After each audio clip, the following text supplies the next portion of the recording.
Labą dieną, Ingrida. Taip pat, mėly žiūrovai, bet Ingrida, pirmiausia tau. Noriu pasakyti, kad šiandien vėl eilinė diena, visi dirba ir aš nusprendžiau pasidaryti savo pramogą.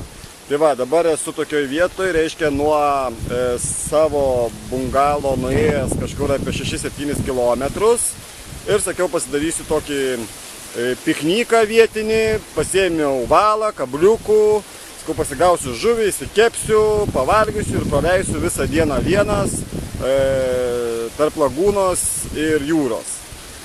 Tik tai va neturiu ant ko gaudyti, tai renku krabus, kur vėliau, pati ten matėjai, kaip aš su jais susidoroju, bus masalas mano žuviai. O jų dabar reikia ir ieškoti. O ieškoti reikia va tokiuose šabarkštynuose, nes dabar saulė labai šviečia ir visi slepiasi, kur pavėsis yra. Tai va, einam ieškot ir yra, jau yra va vienas pilietis, matau, jeigu matot.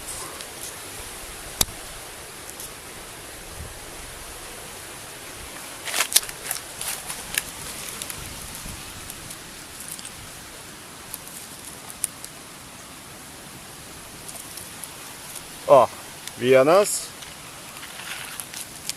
yra ir antras. Tikiuosi, man čia neįkas kas nors. O, yra ir antras.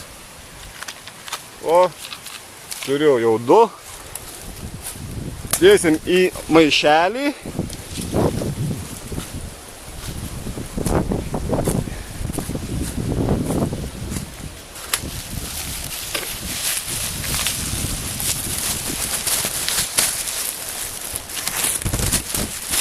Oi, reiškia matėt, tai maišelį yra jau piliečių ir ką, eisiu šitą žvejot, pasigausiu žuvį, įsikepsiu, va taip dieną ir praleisiu.